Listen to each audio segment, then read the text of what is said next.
आज के इस वीडियो में हमें प्रूफ करना है कि cos 11 degree plus sine 11 degree upon cos 11 degree minus sine 11 degree बराबर होता है tan 56 डिग्री के।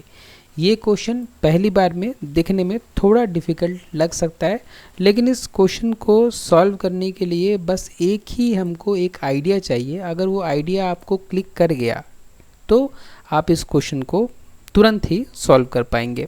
तो मेरी आप लोगों से रिक्वेस्ट है कि आप लोग इस वीडियो को पॉज करिए और 2 मिनट इस क्वेश्चन को सॉल्व करने के तरीकों के बारे में सोचिए।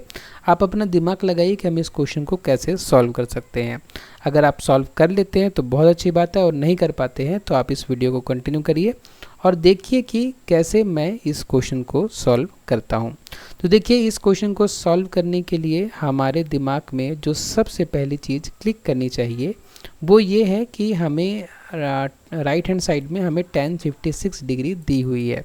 इसका मतलब कि हमें लेफ़्ट हैंड साइड को कुछ इस तरीके से सिंप्लीफाई करना है कि हमें tan 56 डिग्री मिल जाए।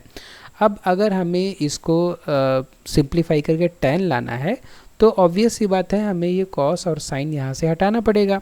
तो cos और sin हटाने के लिए हम क्या कर सकते हैं, कि डिवाइड कर सकते हैं cos 11 का, ठीक है, न्यूमरेटर और डिनोमिनेटर में हम क्या कर सकते हैं, cos 11 डिग्री से डिवाइड कर सकते हैं।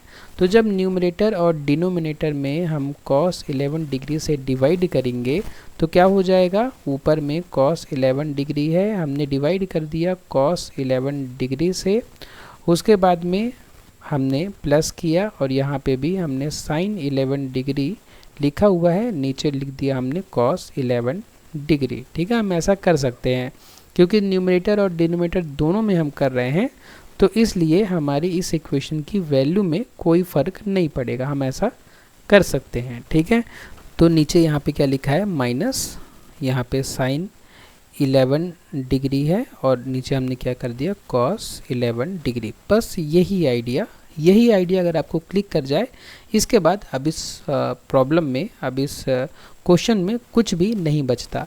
अब देखिए यहाँ पे क्या हुआ, cos 11 कट गया तो यहाँ पे क्या बचा, 1 बचा। ठीक है, उसके बाद में देखिए sin 11 और cos 11 क्या हो जाएगा, tan 11, क्योंकि हमको पता है कि sin theta upon cos theta क्या होता है, tan थीटा होता है। उसके बाद cos 11 और cos 11 यहाँ पे ये भी कट गया, ये कट के क्या हो जाएगा, ये कट के हो जाएगा 1 हो जाएगा, माइनस फिर sin 11 अपॉन cos 11 क्या हो जाएगा, ये tan 11 डिग्री यहाँ पे भी हो जाएगा। ठीक है, अब देखिए यहाँ पे हमें tan तो मिल गया, लेकिन tan 56 लाना है हमें, और tan 56 अगर हमें लाना है तो एक तरीका है यहाँ पे कि अगर यहाँ पे देखिए 11 पहले से है, अगर यहाँ पे 45 आ जाता तो हम tan 56 ला सकते थे। तो अगर हमें 45 लाना है तो हमें ये पता होना चाहिए, हमें क्या पता होना चाहिए कि tan 45 डिग्री बराबर 1 होता है। मतलब कि अगर हमारे पास tan 45 डिग्री की वैल्यू निकालनी है, मतलब वैल्यू बतानी है, तो वो 1 होगी। मतलब tan 45 बराबर होता है 1 के, तो 1 किसके बराबर होगा, 1 बराबर होता है tan 45 के। तो अगर हम tan 45 की जगह 1 लिख सकते हैं तो 1 की जगह tan 45 भी तो लिख सकते हैं। तो यहाँ पे मैं क्या कर देता हूँ, 1 की जगह लिख देता हूँ tan 45 डिग्री। ठीक है, उसके बाद में यहाँ पे क्या है, tan 11 डिग्री और अपॉन, फिर यहाँ पे जो 1 है, यहाँ पे इस 1 की जगह मैं tan 45 नहीं लिख रहा हूँ। ठीक है, लेकिन यहाँ पे देखिए tan 11 लिखा हुआ है, tan 11 के पहले क्या मैं 1 इंटू tan 11 कर सकता हूँ, इससे कुछ वैल्यू में कोई फ़र्क पड़ेगा क्या, नहीं, मैं 1 इंटू tan 11 बिल्कुल कर सकता हूँ। और इस 1 की जगह मैं लिखना चाह रहा हूँ क्या, इस 1 की जगह लिखना चाह रहा हूँ मैं tan 45 डिग्री। ठीक है, इंटू tan 11 डिग्री। ओके, अब देखिए ये क्या लिखा हुआ है। ठीक है, ये अगर आप पहचान पा रहे हैं तो ये फॉर्मूला लिखा है, कौन सा फॉर्मूला लिखा है, tan a प्लस बी बराबर होता है tan a plus tan b upon 1 minus tan a into tan b। ये फॉर्मूला होता है, ये फॉर्मूला हमें यूज़ करना है। देखिए tan a plus tan b upon 1 minus 10a into 10b। तो यहाँ a और b की वैल्यू क्या क्या है, 45 और 11। तो हम लिख सकते हैं इसको 10 45 डिग्री प्लस 11 डिग्री, ठीक है। और ये बराबर हो जाएगा किसके, 10 56 डिग्री के, ठीक है। और यही हमें प्रूफ करना था कि ये इक्वेशन को हम सिंप्लीफाई करेंगे तो हमें 10 56 डिग्री मिलेगी, और हमें मिल गई है। तो हम यहाँ लिख देंगे हिंस प्रूफ्ड, ठीक है। तो जो हम प्रूफ करना चाह रहे थे वो प्रूफ हो गया। तो इस तरीके से बहुत सिंपल सा क्वेश्चन है, इसको हम बहुत आसानी से सॉल्व कर सकते हैं।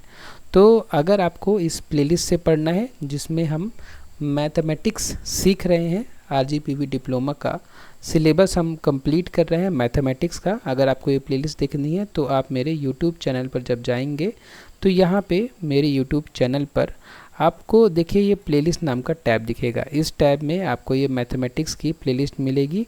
इस प्लेलिस्ट पे जब आप जाएंगे तो आप सीक्वेंस में जब पढ़ेंगे तो ये सारे क्वेश्चंस आपको बहुत इजी लगने लग जाएंगे, क्योंकि हम क्या कर रहे हैं, हम पहले कॉन्सेप्ट पढ़ रहे हैं, उसके बाद में उस कॉन्सेप्ट पर आधारित सारे क्वेश्चंस को हम सॉल्व कर रहे हैं, ठीक है, ताकि पढ़ा हुआ कॉन्सेप्ट हमें भूले नहीं, ठीक है। उसके अलावा अगर आपको नोट्स चाहिए तो आप नोट्स भी डाउनलोड कर सकते हैं। उसके लिए आपको मोर बटन पर क्लिक करनी पड़ेगी और गूगल ड्राइव पर जाना पड़ेगा। गूगल ड्राइव पे जब आप जाएंगे तो यहाँ पे ये आपको फोल्डर मिलेगा, इस फोल्डर पे क्लिक करेंगे तो यहाँ पे आपको वो सारी नोट्स मिल जाएंगी जो कि हम अभी बना रहे हैं, ठीक है, या जिससे हम पढ़ा रहे हैं या जिसमें हम ये क्वेश्चन सॉल्व कर रहे हैं, ठीक है। तो आज के इस वीडियो में बस इतना ही। अगर आपको वीडियो यूज़फुल लगा तो वीडियो को लाइक करें, शेयर करें अपने फ्रेंड्स के साथ में, और सब्सक्राइब करें मेरे YouTube चैनल को। आपने वीडियो को लास्ट तक देखा उसके लिए बहुत बहुत धन्यवाद।